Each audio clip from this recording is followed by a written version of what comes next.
भक्ति ज्ञान सिखलाया जिसने, कौन है वो कौन है। निराकार ईश्वर बतलाया, कौन है वो कौन है।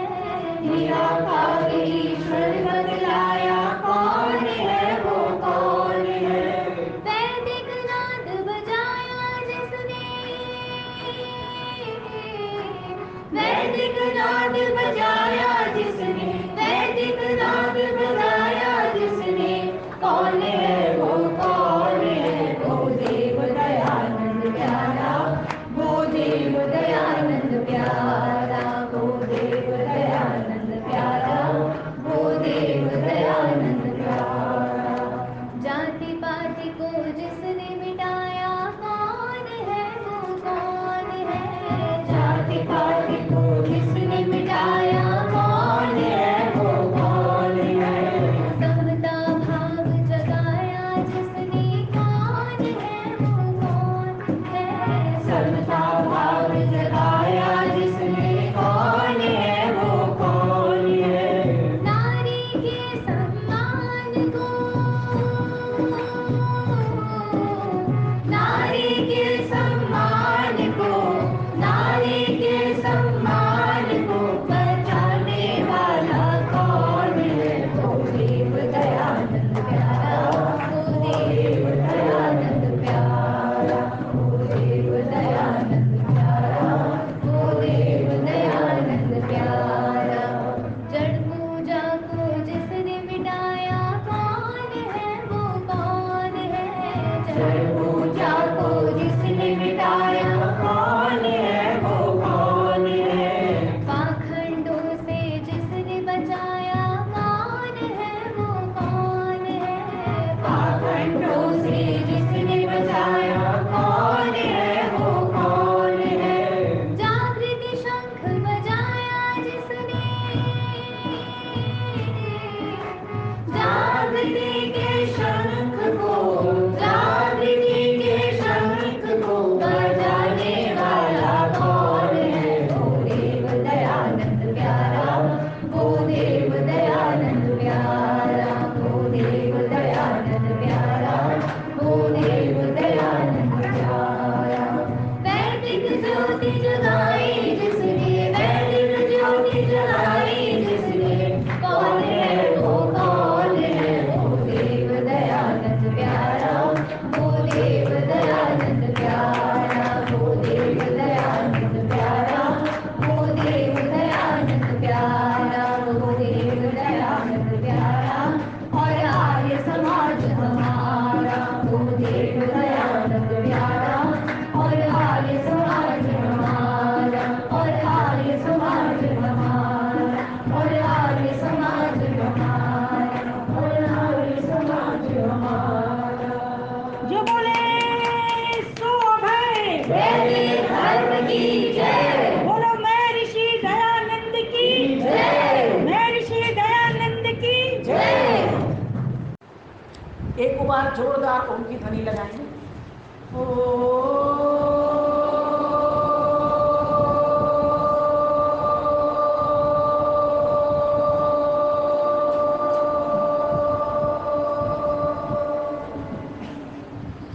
इंद्रं वर्धन्तु अप्सुरः किणवन्तो विश्वमान्यम् अपघ्नन्तो अरावणः अपघ्नन्तो अरावणः। प्यारे भाइयों बहनों, विषय है हमारा आज का आत्मा का सिंहनाद। कभी चिंतन किया इस विषय पर? आपने पत्रक देखा होगा, आज कर लो मेरे साथ। आत्मा, हम सब कौन है? आत्माएं हैं, है ना। और सिंहनाद, शेर और नाद, ये तीनों की संगति क्या है? अच्छा ये बात बताइए, शेर जंगल का राजा है, कहाँ का राजा है? जंगल का राजा। और हम कहाँ के राजा हैं? पिंड के राजा। ईश्वर कहाँ का राजा है? ब्रह्मांड का राजा। बस अब यहीं से विषय खोल दिया। बहुत चिंतन का विषय है, सुंदर विषय, बहुत सारी बातें आप सुनेंगे जो आपने पहले भी सुनी है, और कुछ उसमें से नया ग्रहण करने की आपकी शक्ति पैदा होगी। कुछ ऐसा मैंने प्रयास किया है। बातें तो वही होती हैं, उसको कहने का, प्रेजेंटेशन करने का एक बस अलग अलग हर किसी का विद्वान का नाम होता है। आत्मा का सिद्ध ज्ञान, ये नाम क्या है? शेर कब गुर्राता है जी? कब गुर्राता है? मेरे प्रश्न का उत्तर देंगे। जब भूख लगती है, जब भूखा होता है, जब प्यासा होता है, तब गुर्राता है। आत्मा कब गुर्राती है जी? जब उसकी बात नहीं मानी जाती है, जब वो भूखा होता है, तब भी तो गुर्राता है। ये गुर्राना उस गुरु की ओर आना, वो गुर्राना है, गुरु की ओर आना। आशा बहन जी, गुर्राना कौन से गुरु की ओर आना? स एषः पूर्वेषामपि गुरुः कालेन अनवच्छेदात्, जिसका काल से बिंध नहीं होता, जो गुरुओं का भी गुरु है, पहले भी था, आज भी है, आगे भी रहेगा, ऐसा परम गुरु है। उस गुरु की ओर आने के लिए ये गुर्राना पैदा करना होगा, ये भूख पैदा करनी होगी, नचिकेता बनना होगा, नाचिकेत अग्नि को प्रज्वलित करना होगा। आज तो मैं प्रज्वलित अग्नि करूंगी ही नहीं, आज तो मैं मात्र सामग्री जुटा रही हूँ आपके लिए। शेर गुर्रा रहा है, क्या सामग्री जुटा रहा है? दौड़ रहा है जंगल में, निगाह दौड़ा रहा है। आज आपने मात्र निगाह दौड़ानी है, किसकी ओर? जिसको पाना चाहते हो। प्राप्तव्यम प्रापणीयम, जो प्राप्त करने के योग्य है, उसको प्राप्त करना चाहते हो, आप प्रापक हो। ईश्वर प्रापणीयम, प्राप्य है, हम प्रापक हैं। ईश्वर साध्य है, हम साधक हैं। हम कौन? हम जीवात्मा। तो आत्मा जो है वह गुर्राना चाहती है, अर्थात उस गुरु के पास पहुंचना चाहती है। तो पहला क्रम इन्होंने जो विषय का, सोचो कितना चिंतन दिया होगा यहाँ पर। आत्मा का सिंहनाद, वो सिंहनाद कर रही है। कौन है? कहाँ जाऊं? किसको देखूं? कहाँ से मुझे वो आनंद मिलेगा? कहाँ से मेरी भूख मिटेगी? कहाँ से मेरी प्यास मिटेगी? कौन सा वो सरोवर होगा? कौन सा वो अन्न का भंडार होगा जहाँ पर मैं जाऊंगा, पूर्ण तृप्ति को प्राप्त कर जाऊंगा? दौड़ रहा है, सोच रहा है। मात्र कोई भी काम करने से पहले आपके किस में आता है? चिंतन में वो चीज आती है। चिंतन में आती है ना, मैं कौन हूँ? मैं कौन हूँ? मैं श्री दयानंद को चिंतन आया ना, मैं कौन हूँ। जब द्वार खटखटाया तो उन्होंने, जब तो आवाज आई तुम कौन हो, तो बोले मैं यही तो जानने के लिए आया हूँ, मैं कौन हूँ, कहाँ जाना है, किसको पाना है। सर्वप्रथम चित्त के भीतर में चिंतन आता है, मन के भीतर में यही मनन आता है, मनन करके इसकी शक्ति आती है। तो चित्त के भीतर में ये चिंतन आया है, मैं कौन हूँ, तो उत्तर मिल रहा है तुम एक आत्मा हो। बोलो मेरे साथ, अहम इंद्रो अस्मि, मैं आत्मा हूँ और मैं उस परमपिता परमेश्वर से मिलने के लिए आया हूँ। इसीलिए मैं खोज में भटक रहा हूँ। क्या आप भटक रहे हो? एक सिरेला है। वास्तव में हमारा चिंतन आया ही नहीं, मैं कौन हूँ। किसी का चिंतन आया है मैं कौन हूँ? कभी नहीं आता और आ भी नहीं सकता।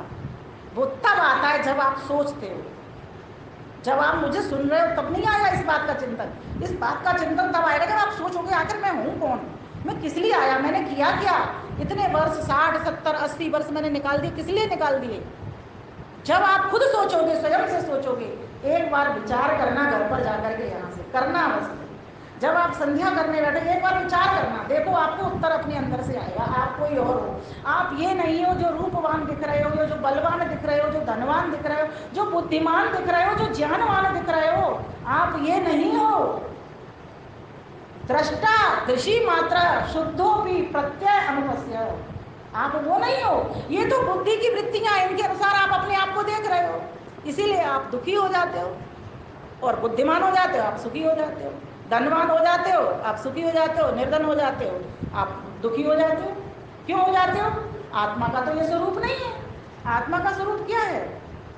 नैनं छिन्दन्ति शस्त्राणि नैनं दहति पावकः न चैनं क्लेदयन्त्यापो न शोषयति मारुतः। ये रथ मेरा मैं राजा हूँ, बड़ी शान से जीवन शेर करूँ। ये रथ मेरा मैं राजा हूँ, बड़ी शान से जीवन सैर करूं। ये इंद्रियां मेरे घोड़े, ये तो मेरे साधन हैं। मैं तो राजा हूँ, जैसे शेर जंगल का राजा है, मैं इस तरह नगरी का राजा हूँ। ये इंद्रियां मेरे घोड़े, जहां मैं चाहूं दौड़े। ये अपने आप दौड़ती हैं क्या? ये हाथ अपने आप उठ रहा है? नहीं ना। तो पहले विचार कहाँ आया? चिंतन में। इन हाथों से मैं एक्शन करूं, आपको बताऊं। पहले विचार आया, तब मैंने ये हाथ उठाए। अच्छा, मैं नहीं होऊंगा तो ये हाथ उठेंगे? मैं जब निकल जाऊंगा, इस शरीर को छोड़ दूंगा, तो ये आंखें चलेंगी? ये क्रिया कोई होगी? कुछ नहीं होगा। तो ये इंद्रियां तो मेरे साधन हैं। ये मुझे किस लिए मिले? मैं कौन था? क्या मैं इंद्रियां हूँ? मैं ये तो नहीं कहता मैं हाथ हूँ।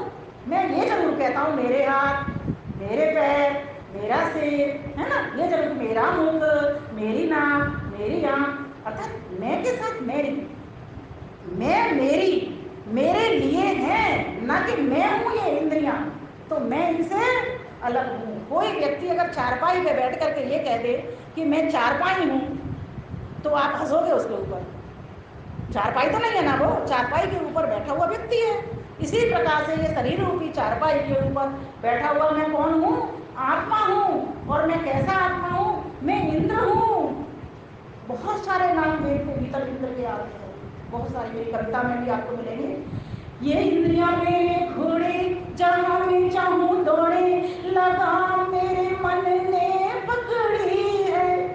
मैं मन बुद्धि का चालक हूँ, बड़ी शान से जीवन सैर करूँ। ये रथ मेरा मैं राजा हूँ, बड़ी शान से जीवन सैर करूँ।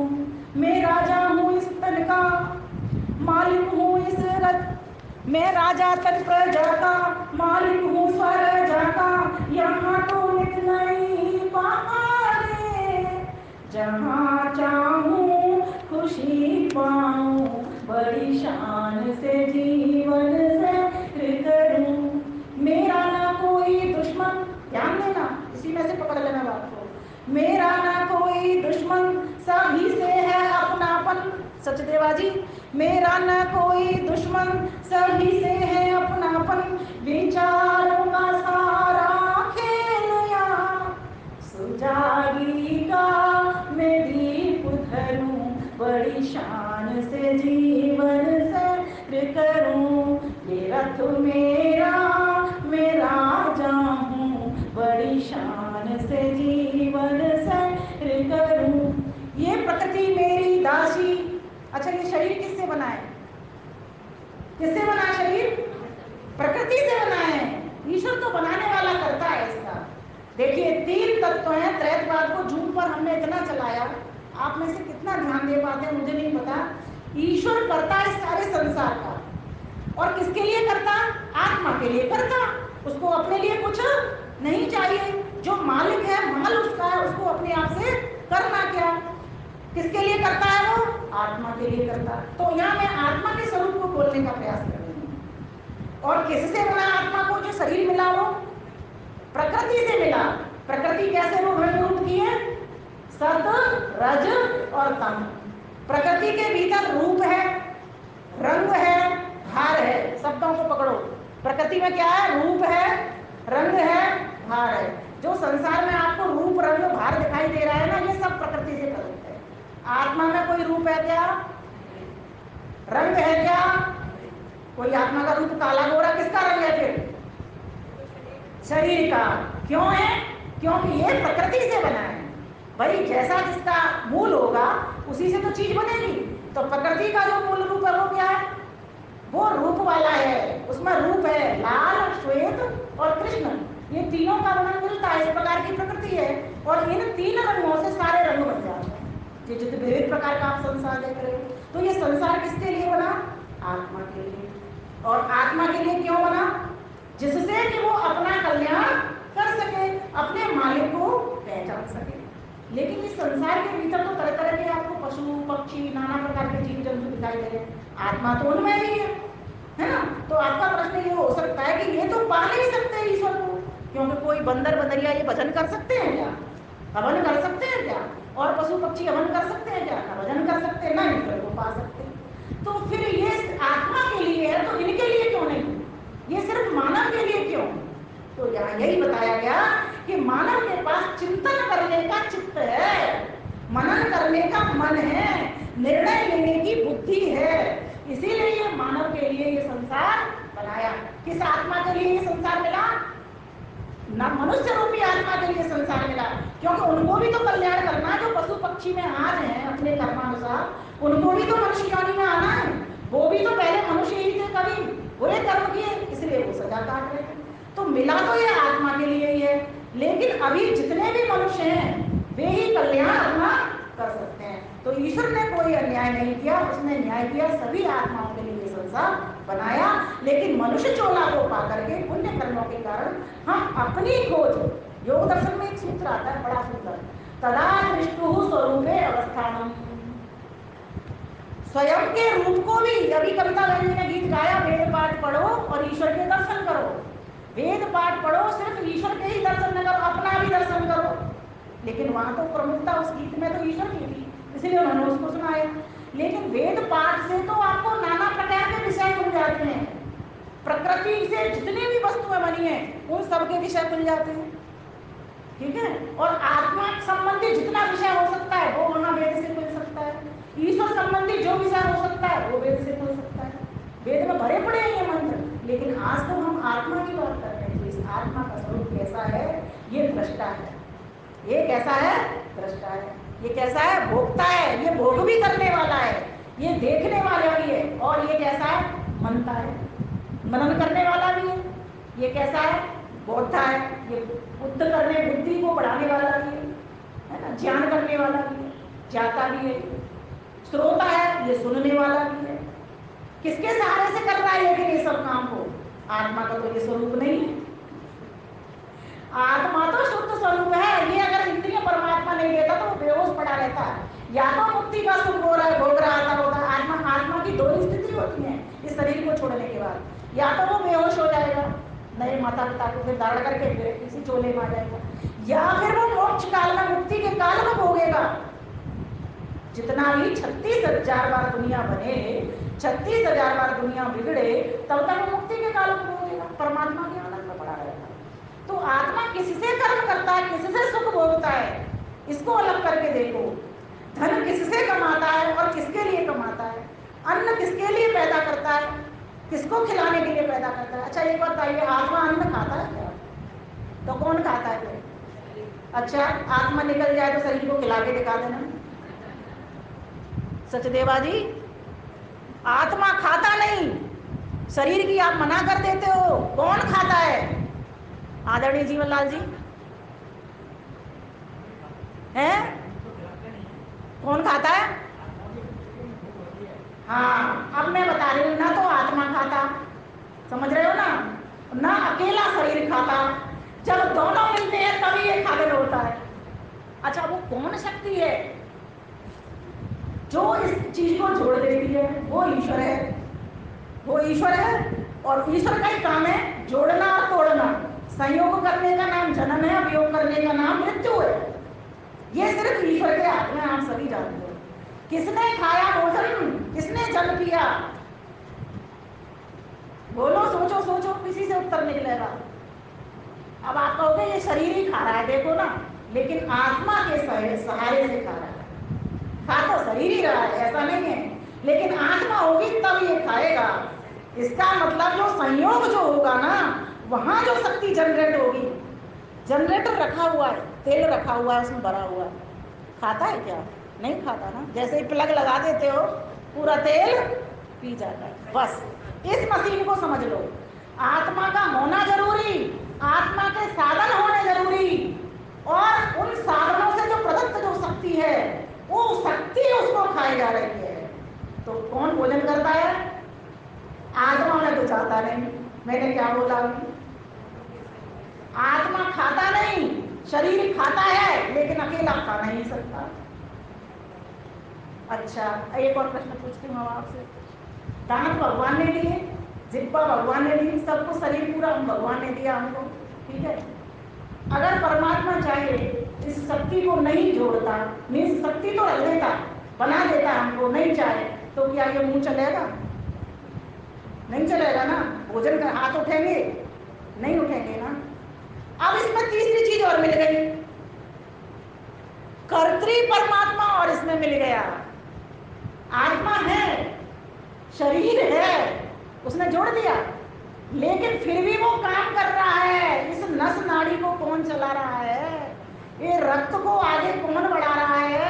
इसमें प्राण अपान कैसे चल रहे हैं? कैसे आपका दिल धड़क रहा है? ये सारे संयोग के कारण ये सब कुछ हो रहा है। तो जो आत्मा का अपना स्वरूप है वो कैसा है? बोलिए निर्लेप, बोलिए निर्लेप। उस पर कोई लेप चढ़ता नहीं। आप भोजन करते हो वो नहीं खाता, आप पानी पीते हो वो नहीं पीता। इसीलिए मुझे इतनी भूमिका मांगनी पड़ी। सीधा कह देती आपको फिर पल्ले नहीं उड़ता, इसलिए मुझे आपको पूछते हुए प्रश्न, इसलिए मैंने पहले ही कह दिया मैं सीधा प्रवचन करके नहीं जाऊंगी, मैं आपसे साझा करूंगी बात को। तो आत्मा का स्वरूप क्या है? शुद्ध स्वरूप है।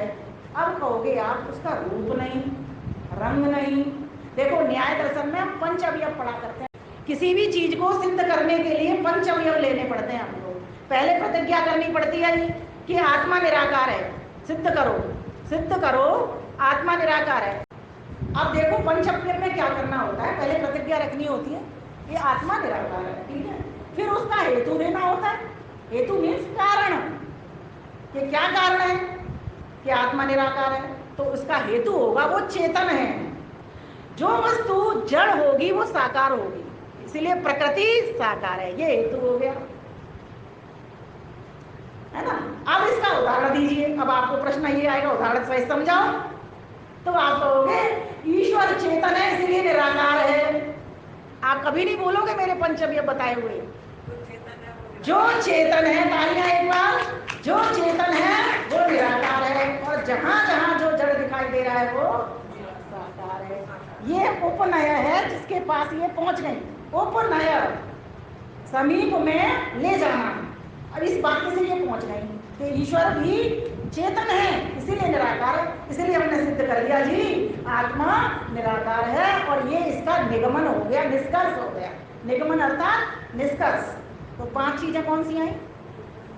पहली कौन सी आई? पहले किसी भी चीज को सिद्ध करने उसकी प्रतिज्ञा रखनी पड़ती है कि हम इस चीज को कह रहे हैं कि आत्मा निराकार है। कैसे निराकार है ना। फिर इसका हेतु देना होता है, लिख लो, इसको नोट कर लो। कारण, इसका हेतु देना होता है कि ईश्वर निराकार है इसलिए आत्मा भी निराकार है। फिर इसका क्या करना पड़ता है? उदाहरण सहित समझाओ, है ना। हेतु दिया कि वो चेतन है, फिर इसका उदाहरण दिया कि ईश्वर निराकार है क्योंकि चेतन है, इसीलिए हम आत्मा को भी इसी तरीके से निराकार मानते हैं क्योंकि आत्मा भी चेतन है। अब ये उपनय आप उसके समीप पहुंच गए ईश्वर के उदाहरण से, तो निष्कर्ष क्या निकल के आया कि आत्मा चेतन है इसीलिए निराकार है। आत्मा चेतन है, जहां जहां आपको चेतना दिखाई दे।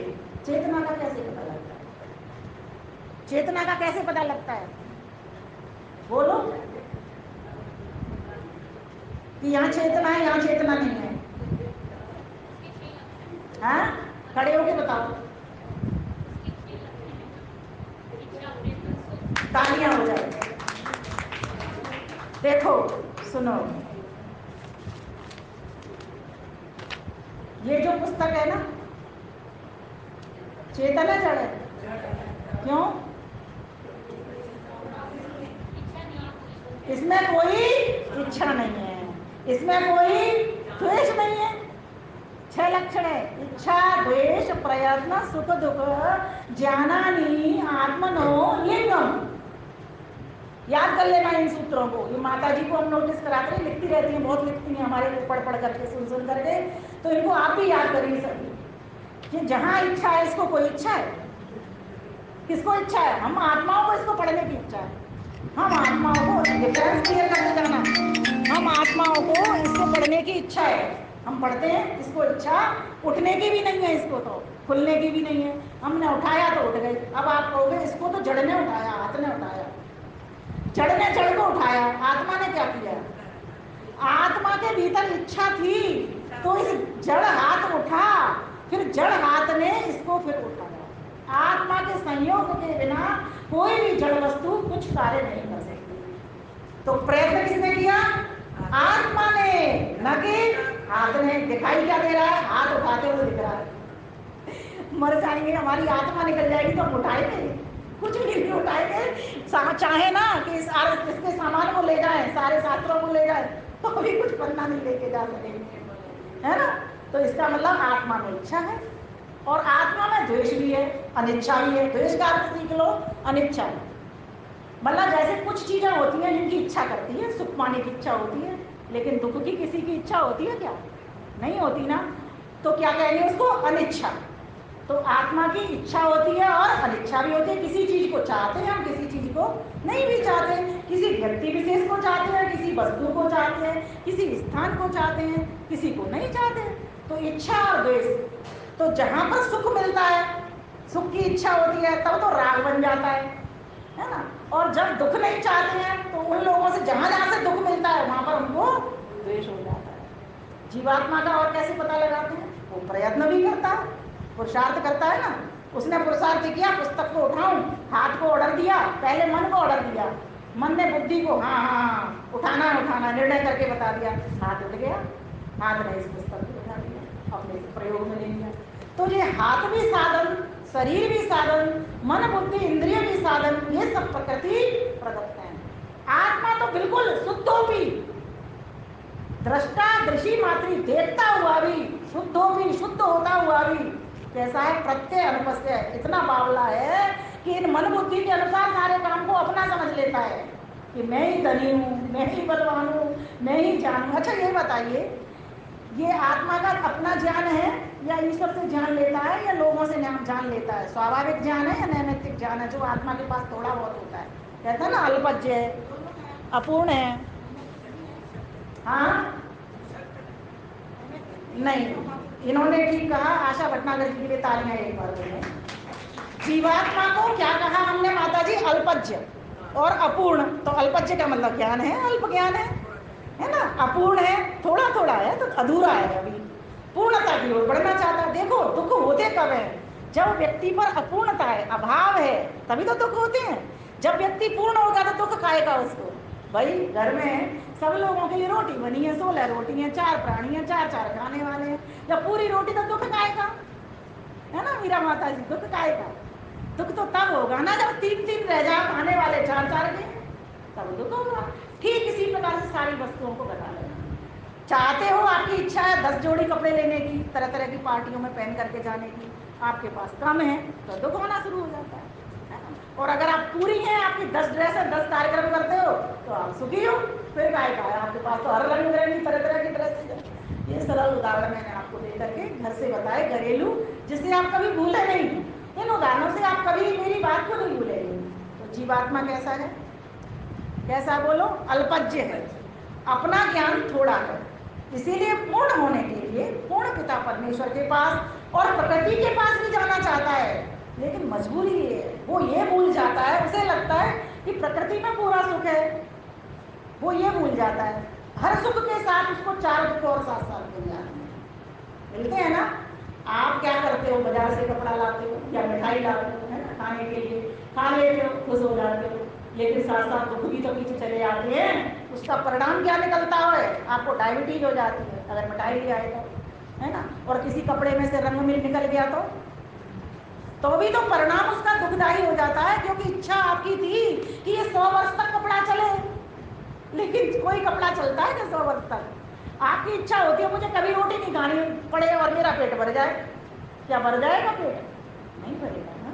तो जीवात्मा का जिस व्यक्ति को ये स्वरूप समझ में आ गया है ना, और वो कब आता है? जब आप सिंहनाद करते हो।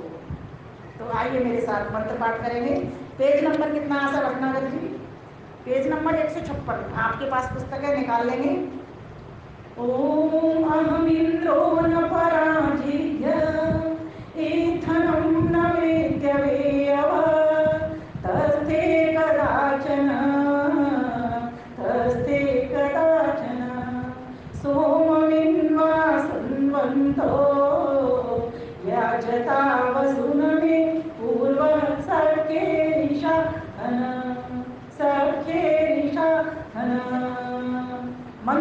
कहा गया मैं आत्मा हूँ। ध्यानपूर्वक सुनना, इसी को वेद कथा कहते हैं। मैं आत्मा हूँ। कैसे कहा? अहम इंद्रो, अभी आपसे बुलवा चुकी हूँ। न पराजिज्ञा इंद्रम, मैं कभी भी हराया नहीं जा सकता। आत्मा कभी भी नहीं हारता। कब हारता है? जब प्रकृति का साथ कर लेता है। ध्यान देना, जब परमात्मा का साथ करता है तो वो कभी भी हारता नहीं। अगली बात कह रही, संगति देखिए, मृत्युस्तस्ते कदाचन, मुझे कभी भी मृत्यु नहीं आती। आत्मा को मृत्यु आती है क्या? लेकिन अगर हमसे कह दिया जाए ना यम के दूत लेने के लिए आपको आ गए हैं, तो आप पीछे हट जाओगे। हट जाओगे ना? क्यों हट जाओगे जी? जब आत्मा को मृत्यु ही नहीं आती तो इसका मतलब आती है। आपने पक्का मान लिया है आत्मा को मृत्यु आती है। माता जी मान रखा है ना हमने, मैंने भी मान रखा है आत्मा को मृत्यु आती है। लेकिन तब मेरा ज्ञान पक्का होगा जब मैं पूरी तरीके से ये मान लूंगी कि आत्मा को मृत्यु नहीं आती। मरता तो ये शरीर है। वासांसि जीर्णा नियथा विहाय नवानि गृह्णाति नरोपराणि तथा शरीराणि विहाय जीर्णानि अन्यानि संयाति नवानि गृह्णाति अन्यानि संयाति नवानि गृह्णाति। जिस प्रकार से पुराने वस्त्रों को छोड़ करके नए वस्त्र धारण कर लेता है, ठीक इसी प्रकार से ये जीवात्मा भी पुराने शरीर को त्याग करके नया शरीर धारण कर लेता है। क्या आत्मा में इतनी शक्ति है माता जी? क्या आत्मा में इतनी शक्ति है ये कर लेता है? ये गीता ने क्या कह दिया हमको? परमात्मा है। तालियां माता जी के लिए, जो इस शरीर रूपी चोले को उड़ाता है और इस शरीर रूपी चोले में से निकलवाता है। ये परमात्मा के बस में है पूरी तरीके से। हाँ, कर्म करने के लिए परमात्मा ने आत्मा को स्वतंत्र छोड़ा हुआ है। इसीलिए ये जो इंद्रियां साधन मिले हैं ना, हाथ पैर मुख कान, 5 ज्ञानेंद्रियां, 5 कर्मेंद्रियां, उनके स्वामी मन, उसके ऊपर बुद्धि, ये किस लिए मिले हैं? ये सब उत्तम कर्म करने के लिए हमको मिले हुए हैं। इसीलिए अगर आत्मा बलिष्ठ है, वेद क्या कहता है? कौन किसका आत्मा मरा हुआ है? असुर्या नाम तेलो का अंधे न तमसा वृता। आपने पढ़ा है माता जी अभी ये 40वां अध्याय जो वेद का है ना? हाँ, आपने ये पढ़ा हुआ है। तो कौन है? असुर्या नाम तेलो का अंधे न तमसा वृता तास्ते प्रेत्यान गच्छन्ति ये के चात्मा हनोजना, जिन्होंने अपनी आत्मा को हनन कर लिया, दब्बू कर लिया, मार लिया, उठने ही नहीं देते। अच्छा एक बात बताइए, तो फांसी का फंदा लगा के जाते हैं। अब आप कहोगे अभी तो आप कह रही थी आत्मा न मरता है, न जन्म लेता है, न कुछ करता है। अभी आप कह रही हैं कि आत्मा का हनन हो जाता है। हाँ, अंतर है। आत्मा न शस्त्रों से कटेगा, न जल से गीला होगा, न अग्नि से गर्म होके जलेगा, न वायु उसे सुखा सोखेगी। सब कुछ यही होगा, अपने रूप में वो रहेगा। क्यों क्यों रहेगा? क्यों नहीं कटेगा? कटती फिकती फटती जलती सड़ती प्रकृति से बनी हुई वस्तुएं हैं, वे ही चीजें उत्पन्न होती हैं। अब मेरा एक प्रश्न, क्या प्रकृति सड़ती है? क्या प्रकृति सड़ती है, मरती है? बोलो।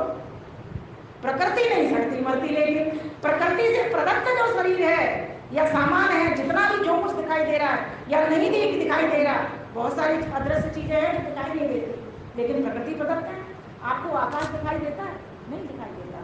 पूरी तरीके से दिखाई देता है?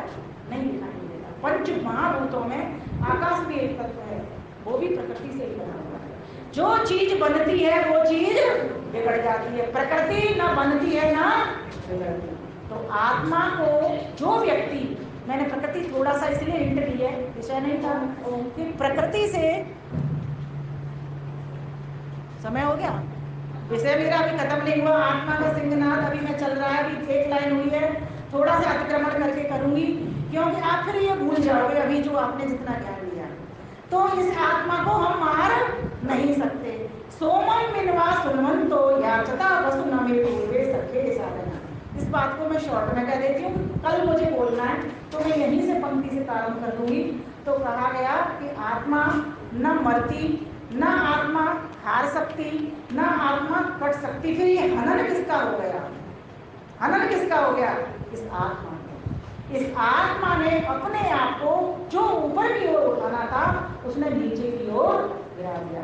जब ये आत्मा सिंहनाद करेगी, जब ये आत्मा अपने आप को जगाएगी, शेर की तरह दुर्राएगी, नचिकेता की तरह अपने यमाचार्य के पास जाएगी, वैदिक विद्वानों का सहारा लेगी, तब उस आत्मा की अग्नि को प्रज्वलित कर पाएगी।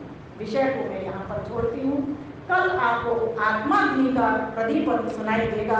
यूँ तो मेरे पास बहुत सारे गीत भी थे और आपके लिए विशेष रचनाएं भी थी, पर समय को देखते हुए 2 मिनट का मैंने अतिक्रमण कर लिया है, उसके लिए मैं क्षमा चाहती हूँ। एक पंक्ति कहकर के मैं अपनी वाणी को विराम दे देती हूँ। मैं तो पुरुष निराला हूँ जी, मैं तो पुरुष निराला हूँ, मैं तो पुरुष निराला हूँ जी, मैं तो पुरुष निराला हूँ। इच्छा द्वेष प्रयत्न सुख दुख ज्ञान के लक्षण पाला हूँ, मैं तो पुरुष निराला हूँ, मैं तो पुरुष निराला हूँ। है स्वरूप शुद्ध चेतन मेरा, पर न रूप आकार कोई, भोग और रघुवर्ग के तू आवागमन धनु लोई। शरीर आत्मा देखना जी जाऊँ ना साला हूँ, मैं तो पुरुष निराला हूँ, मैं तो पुरुष निराला हूँ। एक देशीय मकान मेरा, हृदय परदेश स्थान मेरा, जागृत स्वप्न सुषुप्ति अवस्था चलता रहे भ्रमण मेरा। भटनागर जी को समर्पित करती हूँ अलग निर्मोह नहीं, पर बुद्धि को चलाने वाला हूँ, मैं तो पुरुष निराला हूँ जी, मैं तो पुरुष निराला हूँ। नहीं हाथ हूँ नहीं पैर हूँ, डरता हूँ अवयवी शरीर, अजवा नित्य निर्भय अनादि, संचालक हूँ अनित शरीर, सतचित अणु स्वतंत्र सत्ता हूँ, कल भोक्ता देखा भाला हूँ, मैं तो पुरुष निराला हूँ जी, मैं तो पुरुष निराला हूँ, मैं तो पुरुष निराला हूँ जी, मैं तो पुरुष निराला हूँ। अभी मैंने ये आधी पंक्तियाँ सुनाई हैं, अभी मैंने ये आधी पंक्तियाँ सुनाई हैं, आधी मैं इसमें से कल लूँगी, क्योंकि कल हमारा विषय चिनगारी हमें उठा लिया। अभी तो सिर्फ मात्र चित्त में आया है, अब इसको मनन में पहुँचाएंगे। तो आप सभी को धन्यवाद।